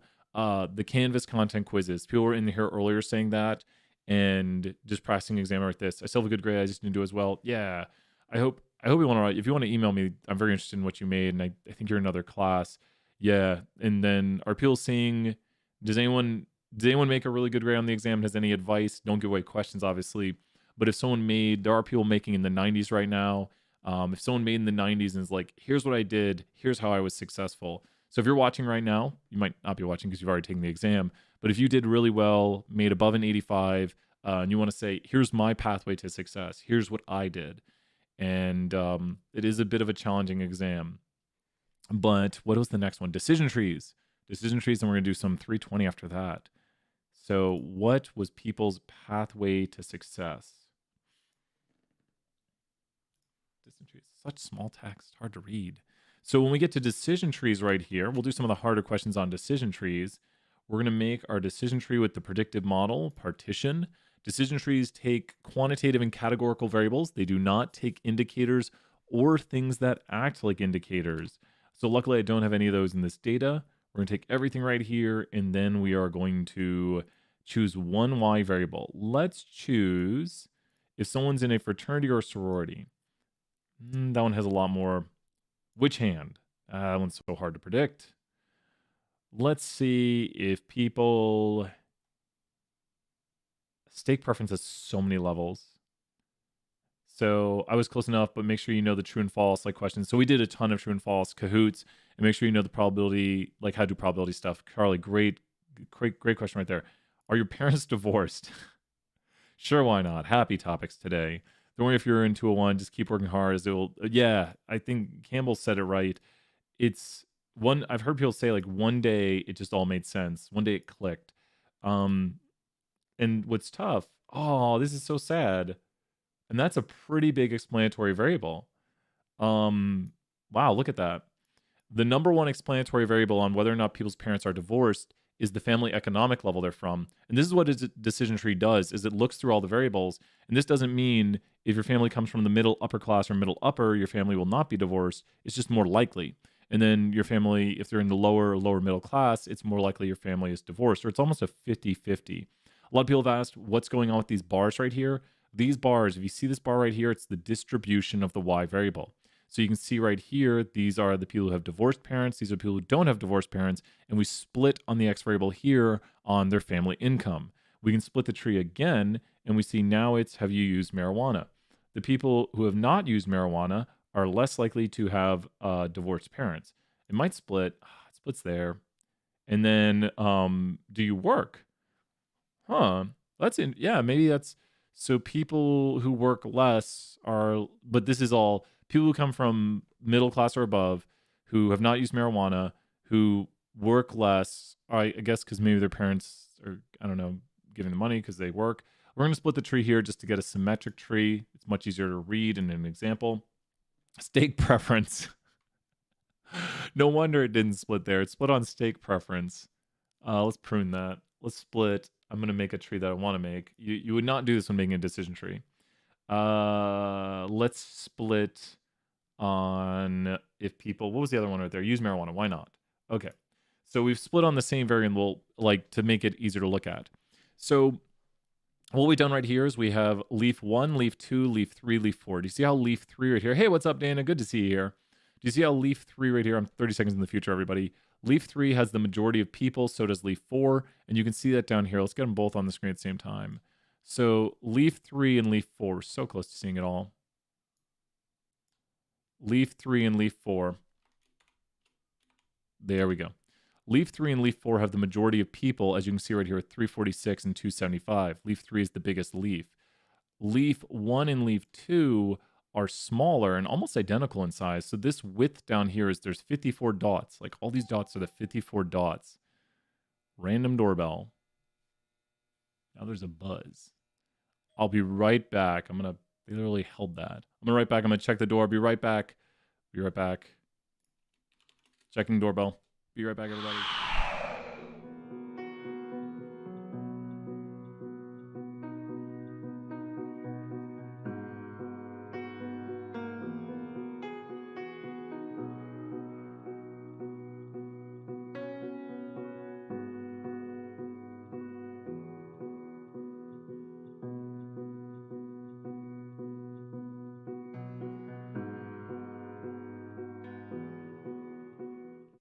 Okay, I'm back.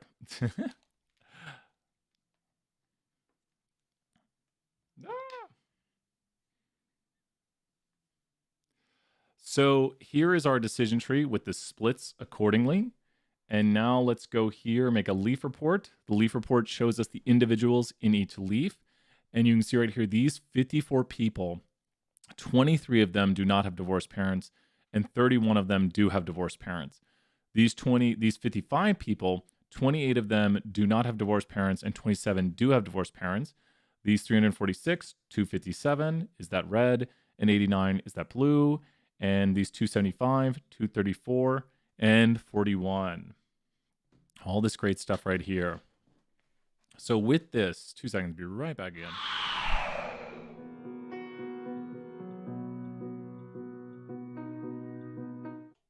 There we go.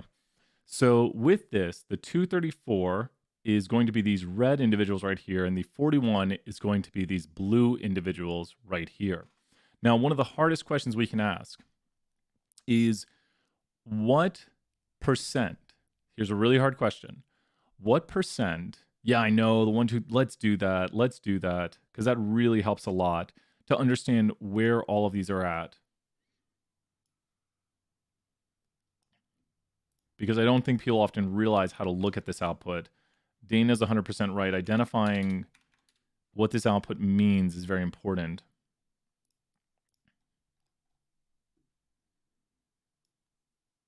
And thank you, everyone, everyone gives so much understanding. It's been such a crazy semester. Ay, ay, ay. World's on fire. It's not funny.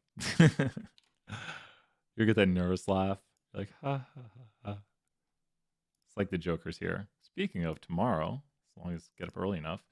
Okay, so what we do, yeah, we'll be able to, I think we have them getting released in a few days. You will be able to look over the exams. You will be able to look over the exams. So you will be able to look over them. This is leaf 1, leaf 2, leaf 3, leaf 4. And I promised a very difficult question. So the difficult question is, what percent of middle class or above has used marijuana? So what percent of middle class or above have used marijuana? Actually, it's not that difficult. What percent of middle class or above have used marijuana? So here's the middle class or above. That's all the middle class or above individuals. Here's the use marijuana. And so that one is not that bad. That would be 346 out of 621. And that actually might be more than the lower middle. Yes, it's more than half. So that's a little bit more than half. And then right here, you see middle class, lower middle class has 54 out of 109. Pretty interesting right there. It's similar, but yeah, because this one's a tiny bit more than a half. That's like 49.6. Let's see how close I was. 49.5. Can't do math today. So, and then the other one is 346 divided by 621. This is real data, so that's what's fun about it. And that one's 55. So it's like 49 and 55% running both down, or 50 and 57% running both up. So kind of close, a little bit different.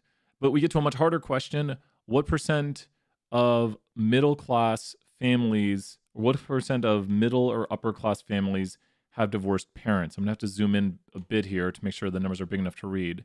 But what percent of middle class or above families have divorced parents? This is where we have to look at the leaves, and it can give us some big help right here. I'm trying to get it all on the screen at one point so you can solve the problem. What percent of middle class or above, so I'm talking about this leaf right here, what percent of this leaf have families that are divorced? Well, what you have to realize is that this is a product of these two leaves right here. This is a product of the third and fourth leaf. So in the third and fourth leaf, what do we see? We see this many people have divorced parents. So there's 130 people with divorced parents. We're just adding up these two numbers.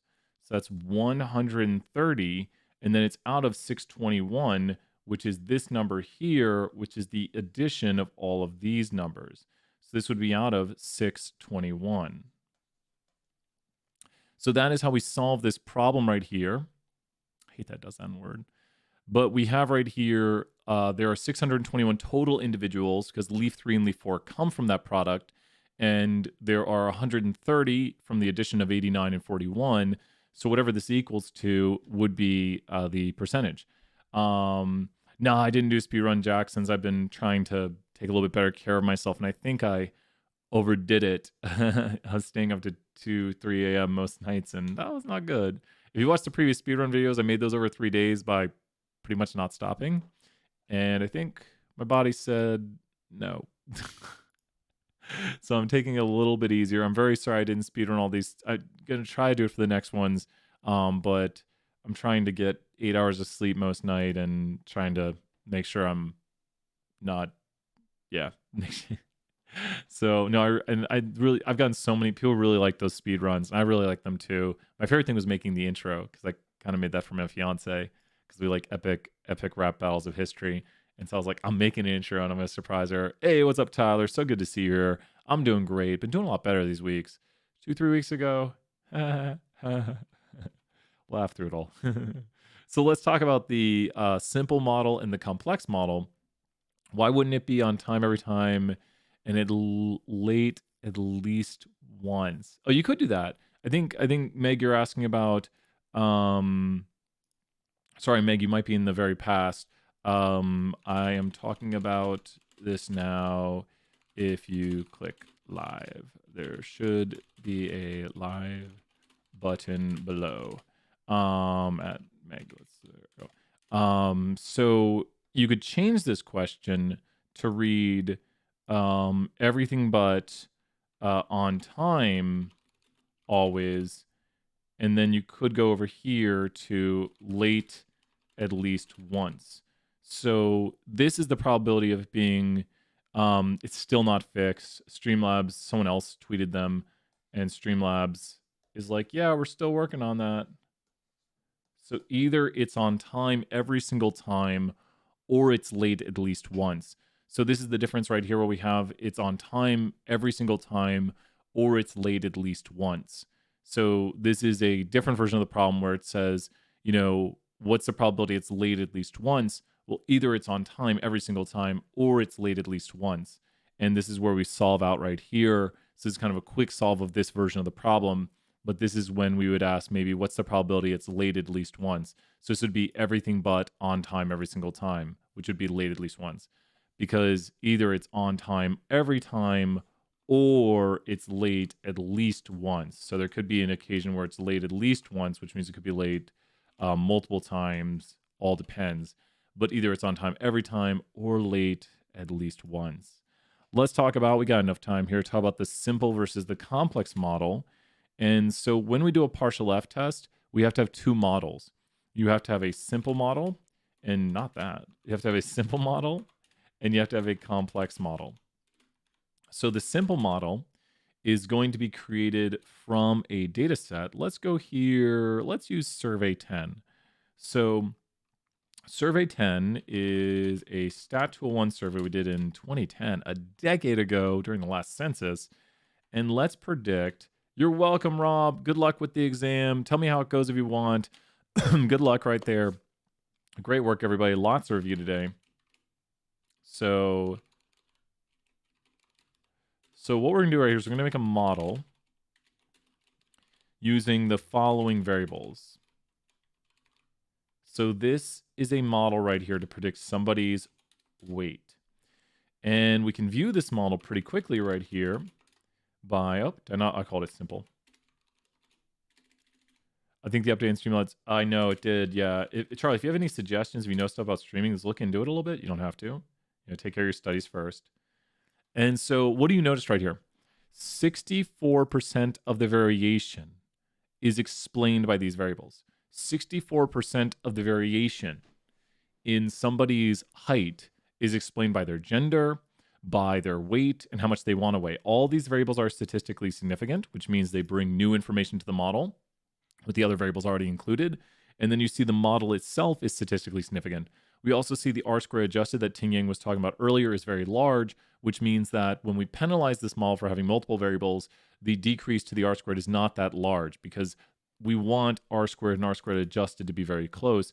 R-squared adjusted is just what do we have explained after we adjust for more variables in the model. It's R-squared with a penalty. R-squared adjusted will always be lower than R-squared, so R-squared adjusted can actually be negative. There's no clean interpretation of it. Quick review notes on R-squared adjusted. So we need a complex model here, and we're going to write a very quick code for the complex model. The quick code we're writing for the complex model is use all the variables. So now we're using every single variable to make our complex model. So when we do the summary of the complex model, you're going to see some craziness. Wow. So the complex model has all of these variables in it, every single variable. And you see some variables, like how many minutes per day are you on Facebook, does not bring new information with the other variables in the model. We did find things like number of body piercings actually brings new information to the model. So does weekly hours of video games brings new information. Percent more attractive then brings new information. But some of these, like more athletic than, does not bring new information to the model with the other variables already included. What we're talking about right now is what does a p-value mean in a multiple regression? The p-value right here in the multiple regression means, does the variable bring new information with the other variables already included in the model? So if the p-value is not significant, then this variable does not bring new information that the other variables are not accounting for. If the p-value is significant, then this variable, which has a significant p-value, does bring new information to the model which the other variables are not accounting for. So how do we do the partial f? The partial f is done via the ANOVA. We write simple comma complex because the question is, when we go from the simple model to the complex model, does the complex model bring with it new information?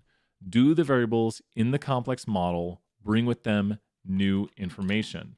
And the answer is no. The answer is no.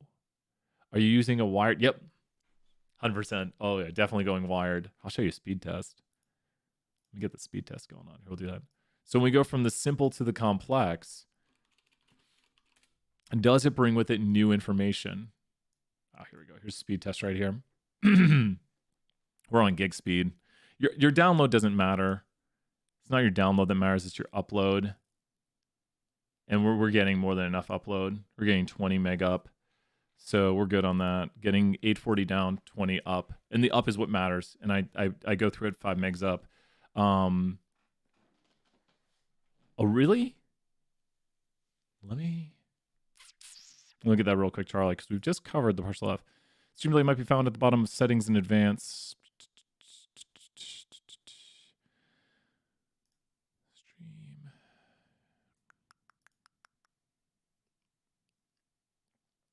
Where's advanced? Okay, here we go. There's you can put in an extra delay. So you can put in an extra delay. So there is a spot, and I don't have it checked, but you can put in the extra delay right here, and I don't have it. So there is a spot to put in an extra delay, which I do not have checked. But so you can enable a stream delay right here, and I don't have that checked. I'm not using that. But no, keep looking, Charlie, or you don't have to. Don't worry, this has been an issue. Look at what Streamlabs is tweeting, and look at the tweet from the 25th. And I think this is Jay. That's correct. Are you talking about the partial F, Cam? So you have to make 2 models right here, and then you have to compare the models with this right here, and to see if going from the simple to the complex brings new information. And sorry for the delay, everybody. I think I can have it fixed for class today. I think I know how to get it, like, work around. I'm going to try.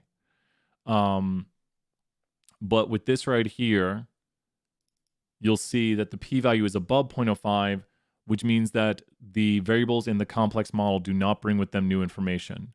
That going from the simple model here, which shows the simple model, to the complex does not add with it new information that is unlikely due to random chance. So would we go to the complex model here? The answer is the complex model, the addition of the new variables brings explanations that are most likely just due to random chance because we have a not significant p-value here. So it's important to know what every p-value means in the context of each situation. This p-value is telling us, is there a significant amount of variation explained going from the simple to the complex? Does that help with this one, Cam, right here? Does that make sense? And I'll put, I'll send you on the path I'm on right now, Charlie. Let me show you Twitter, Streamlabs. I'll let you see the tweet that they sent out. And Twitter is just so weird. I go there and it's like, cannot work. There we go. It's a tweet they sent out on the 25th where they're like, hey, we updated it. And then people are replying underneath it being like, hey, it's not working. So here's the tweet where everything, so in replies, people are talking about latency. They say they are aware and trying to fix it. Yeah, so it's a bummer. They're like, oh, guess what? We got this whole thing fixed. And then they broke it. They broke the whole thing. some reason, it's so weird. Let me see if anyone else has replied. Show more replies. And then someone said, I cannot read their name. They say, we are aware of this issue and working on it. And they said that 4 hours ago. So how do we make the fitted model on 1E? What does 1E say? Let me pull up 1E right here. Because these are from the homework questions. So let me go grab 1E. And great review, everyone, today. Lots of people here, lots of review. Let's go grab 1E. Homework packet, 1E. No, don't open that way. Okay, here we go. And 1E. Which page is that on? This is going to be multiple regression, 1E.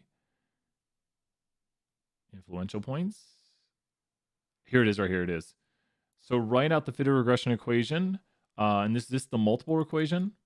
So fit the multiple regression and write out the equation. Is this it right here? Let's see right here. No. Campbell, is this it? I'll let Campbell ask. How do we know which variables to use for the simple model? Because the complex model is the... Yes. So the simple model... hyping in the future. Hyping in the future. For this model, this is with all the variables right here. So for this model, you will use all the variables. So if I'm going to do my simple model here, this is just an example. Here's how I'd write the equation. So watch this. We're going to do a summary, and let's try writing the equation. So here is my simple model, and let's write it. So what I'm going to do, 2 seconds, class, not over. Just put it, and RMD, got it. Oh, I guess I can do that. So we're going to put this, because you're in an RMD, it's going to work better if I'm in an RMD. Okay, cool. And so now here's our model, and watch this. When we write the equation right here, let's go ahead and write the equation out. So the equation for a multiple regression is going to be, can I tab? I can tab. Does that not work? Oh, it doesn't. Okay. It's going to be predicted y, and you can see this appear right here. Predicted y value equals to b0 plus b1 x1 plus b2 x2 plus b3 x3. So now all we do is we're going to take our output. Let's make it a little bit bigger right here so we can see it. That's too big because now I'm going to see the bottom. We take our output down here, and we have b0, which is the intercept. And we just put the intercept in right here. There's the intercept. We take the coefficient of desired weight, and that's what b1 is. And then we put right here times desired weight. I'm just going to call it desired weight right here. So there's that one. And then we go right here to b2. b2 is going to be this. And we haven't done indicators yet, but not that bad. Let's delete some decimals on this. Sure. And then this will be gender male. And then B3 is going to be this. It's negative, so let's switch this to negative right here. And B3 is the coefficient. We're just going to delete some decimals. And then we're going to go here and call this weight. And that should do it. We just need to change the y variable now to predicted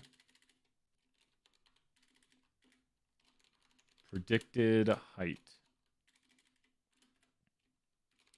Does this make sense right here? How I've written out this equation is we have here the B0, which is the intercept, and 2 decimals is fine to report things to. So we have here B0, and then we have here B1. We have here X1, which is desired weight, and then we have here B2, which is the coefficient of the second variable, which is gender male. Indicators coming up soon. We'll talk about that in class. Then we have here the coefficient. Yeah, so hopefully... I can't either, Charlie. It's you have to do. One guy said it. I did the guy's solution in the replies. Yeah, I know. This is a bummer. It's just like they updated it, and now I could use OBS today. I could try to stream via OBS. I don't have everything set up in OBS, though. It would be... I don't even have all my scenes. So that has that question. What other questions are there? I think was Campbell asking, how do you make the fitted model for 1E? Oh, that's, well... So yeah, how do you write the equation, right? That was the one we just did, right? So coefficients, you should be good on interpretation. I hope. How do we interpret the coefficient? Yeah. So let's do that. Let's do an interpretation of a coefficient right here. So we need to make sure we say 2 individuals for this, because we're talking about 2 individuals, but be careful. Everything is not 2 individuals. You might be talking about 2 days. It's not always 2 individuals. Check context for what we are talking about. Don't write that in there, but check the context for what we're talking about. Don't just always say 2 individuals, because it's not always 2 individuals, but this is data on people, so this is 2 individuals.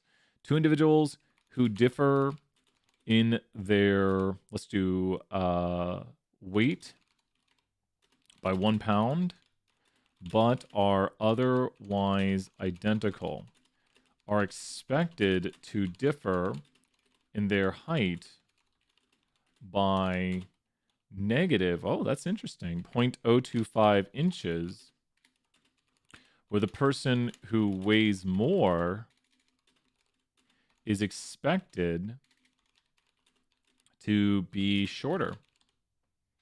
That's interesting. That's very interesting.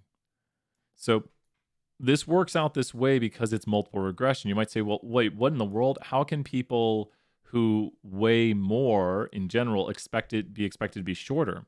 Well, look right here. Desired weight is actually what has people being taller. So what we'd have right here for desired weight, we would just change this to people who differ in their desired weight by 1 pound but are otherwise identical are expected to differ in their height by 0.10 inches, where the person who wants to weigh more is expected to be taller. This is 320. Don't worry, this is 320. 320, Meg, don't worry. This is interpretations for 320. We've been doing 320 for the last 15 minutes or so don't worry, Meg. Everyone's like, oh no, 201's like, what's going on? But p-values and stuff are very important. We use those in 201 to tell if something is statistically significant.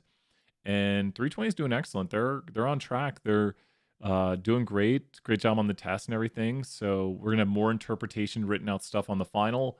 But does this make sense right here, Ting Yang and Campbell and I think Cam?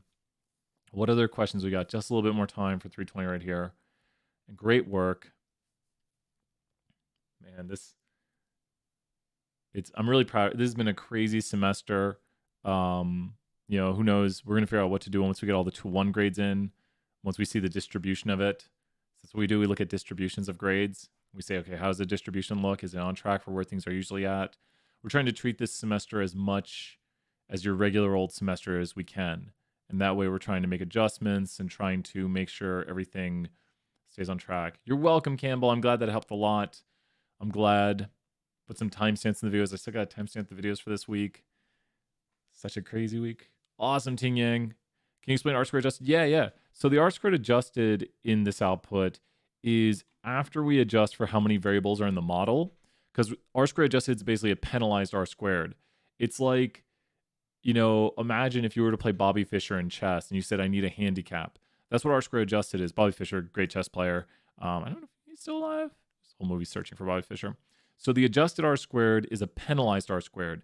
It's penalized based on how many variables are in the model. The more variables that are in the model, the more R-squared adjusted is penalized. So there's 3 things you should really know. R-squared adjusted is basically R-squared with a penalty. R-squared adjusted will always be lower than R-squared. R-squared adjusted can be negative. Let me write all these out because I just thought of a 4th. So the 4 things I would know about R-squared adjusted. So 1, R-squared adjusted is R-squared with a penalty. It is always lower than R-squared because it's with a penalty. Okay, someone's about to say, well, what if it's 1? Okay, if R-squared is 1, then they're both the same. Right here, so put a big star. Except when R-squared is 1. That's the one caveat. So it's just if you get R-squared of 1, weird scenario a lot of times. What do we say? R squared adjusted can be negative. It can be negative, which doesn't even make sense. It has no good interpretation. You don't say blank percent of the variation in this is explained by the variation in this. The closer it is to R squared, the better it is. More than 10% different is kind of bad. There's no point at which it's bad. There's no like, this is a bad R squared adjusted. It's just the closer it is, the better. It's if I tell you I want, pepperoni pizza with 50 pieces of pepperoni on it and it has 49, I'm probably like, okay. If you bring a pepperoni pizza with 20 slices of pepperoni, I'll be like, this doesn't look like what I asked for. And so the closer it is, and if you look at how close these are, I want 64 slices of pepperoni and you bring 64.18 instead of 64.33. I'm like, hey, that's basically the same. But if this were to be 30%, you'd be like, ooh, that's really far off. We've really penalized this model. So models that are doing really bad will have larger penalties. So the bigger the penalty is there is on the R squared adjusted, the more the model is being penalized for what is most likely random chance being explained by really bad variables. So a really great summary of this. Let's put a summary right here. R squared adjusted. Let's see if we are adding too many variables to our model.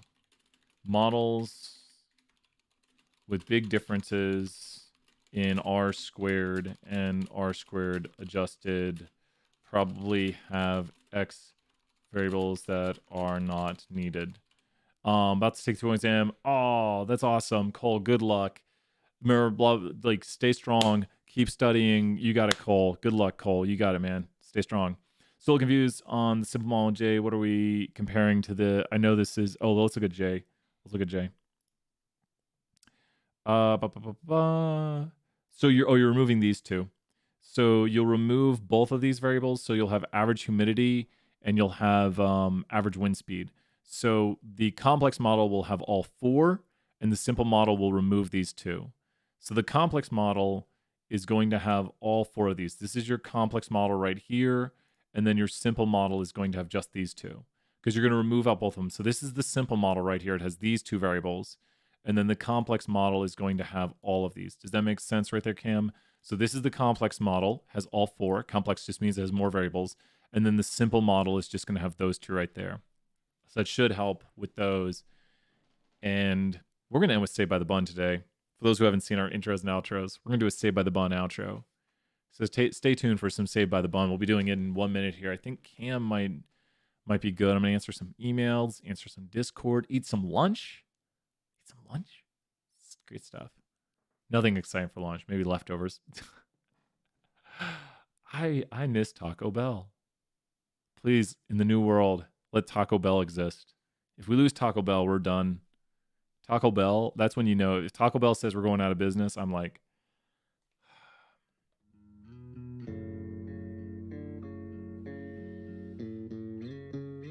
don't let Taco Bell go away. Hashtag save Taco Bell.